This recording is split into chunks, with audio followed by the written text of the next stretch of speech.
Hello, कैसे हैं दोस्तों। आई होप सभी अच्छे होंगे। आपका मोस्ट वेलकम आपके अपने यूट्यूब चैनल PPGS के अंदर आपका हार्दिक अभिनंदन, हार्दिक स्वागत है। आधुनिक भारत इतिहास में जो हमने सीरीज शुरू कर रखी है उस आगे लेके चलते हैं।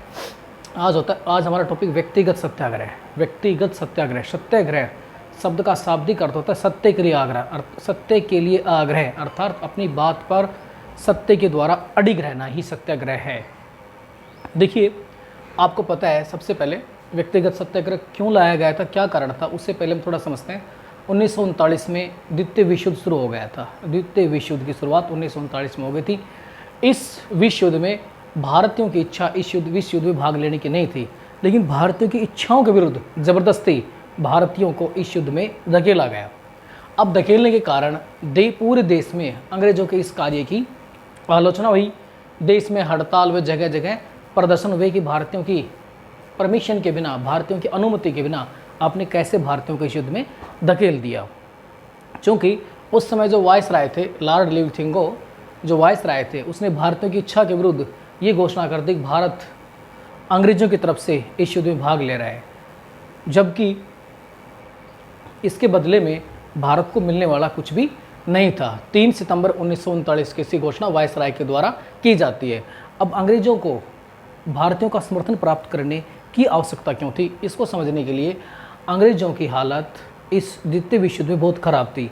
जापान जो कि बहुत स्ट्रॉन्ग तरीके से अंग्रेजों को एक प्रकार से इंग्लैंड को परास्त कर रहा था, तो जापान को हराने के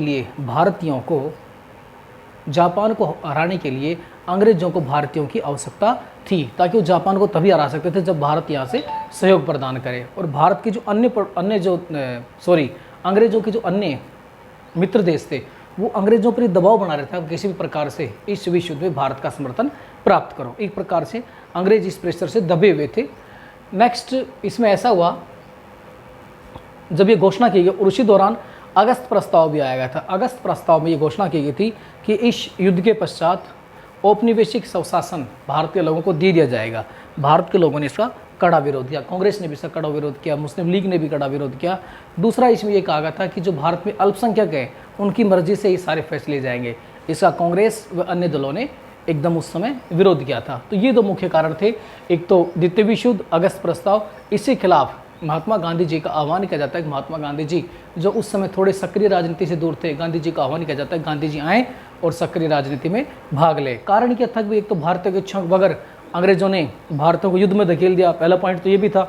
लगभग 1940 में ही मुस्लिम लीग के द्वारा भी पृथक राष्ट्र पाकिस्तान की मांग की जा रही थी, तो ये भी एक दूसरी समस्या उभर कर सामने आ गई थी। इन तमाम बातों को देखते हुए गांधी जी से आह्वान किया गया, गांधी जी आप आएँ और इनके खिलाफ एक आंदोलन चलाएं, अंग्रेजों के खिलाफ। तो इसी कड़ी के अंदर कांग्रेस का जो शासन था, उस समय 8 प्रांतों में कांग्रेस का शासन था, कांग्रेस ने त्यागपत्र दे दिया और 17 अक्टूबर 1940 को पवनार आश्रम जो कि महाराष्ट्र में है, वहाँ से व्यक्तिगत सत्याग्रह की शुरुआत की गई। व्यक्तिगत सत्याग्रह का मतलब था कि गांधी जी से पहले 2 बड़े आंदोलन कर चुके थे। बड़े आंदोलन यानी कि सविनय अवज्ञा आंदोलन, उससे पहले असहयोग आंदोलन कर चुके थे, लेकिन दोनों ही आंदोलन असफल रहे थे।